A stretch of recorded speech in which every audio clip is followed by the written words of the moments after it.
Hi అండి, welcome to my channel. నేను first time ఈ దోశ తవ్వ క్యాస్ట్ అయ్యాను కదా, ఇనప దోశ తవ్వ వాడుతున్నాను.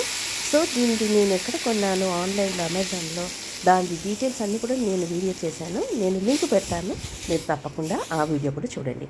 సో ఈరోజు నేను దోశ ఫస్ట్ టైం వేస్తున్నాను కాబట్టి కొద్దిగా ఫస్ట్ ఆల్రెడీ సీజన్ చేశాను, నేను ఆయిల్ వేసేసి పక్కన ఉంచాను 2 రోజులు. ఇప్పుడు ready to make dosa with this తవ్వ అనమాట. సో ఈ దోశ బ్యాటర్ నేను ఐడి కంపెనీ నుండి కొన్నాను, చాలా బాగుంటుందని మీరు ట్రై చేస్తే చేయండి, ఓకేనా. సో ఇప్పుడు నేను నీళ్ళు చల్లి ఆయిల్ తోటి జస్ట్ క్లాత్ తోటి రబ్ చేసిన తర్వాత నిదానంగా దోశ వేస్తున్నా. మా వారికి కొద్దిగా దొడ్డుగా వేయాలండి, క్రిస్పీ దోశ ఇష్టం లేదు తనకి. సో నేను మీడియంగా వేస్తున్నాను, కానీ చాలా పెద్దగా వేస్తాను చూడండి. సో ఇలా గరిటెని ఇలా రోల్ చేసుకుంటూ తిప్పుకుంటూ వేయాలి.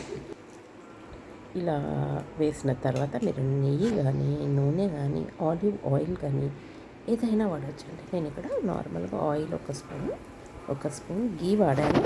సో ఇలా బ్రౌన్ కనుక మనము గ్యాస్ మీడియం ఫ్లేమ్ నుండి హై ఫ్లేమ్ పెట్టాలి. ఇప్పుడు ఫస్ట్ స్లోగా పెట్టాను వేసేటప్పుడు. సో ఇప్పుడు నిదానంగా దిగి మనము ఇలా ఈ దోశని తీయాలో నేను వీడియోలో మీకు చూపిస్తున్నాను.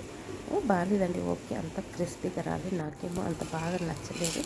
మీకు కావాలంటే మీరు కొనండి. నాకు పాత దోశ కావాలి, నాకు చాలా క్రిస్పీగా బాగా వస్తుంది. ఇది అంత బాగా రాలేదు పర్ఫెక్ట్గా. So I'm not so happy with this caste అండి. మీకు మీ దగ్గర మీరు వాడితే వాడండి. ఇలా వచ్చింది, ఓకేనా. సో నేను ఈ దోశని అల్లం చట్నీతోటి, ఇంట్లో చేసిన పొడితోటి నేను సర్వ్ చేసి మా వారికి ఇచ్చాను. మీరు కూడా నా channel mom the wonder chef చూడండి, సబ్స్క్రైబ్ చేయండి, ఓకేనా. Take care, bye.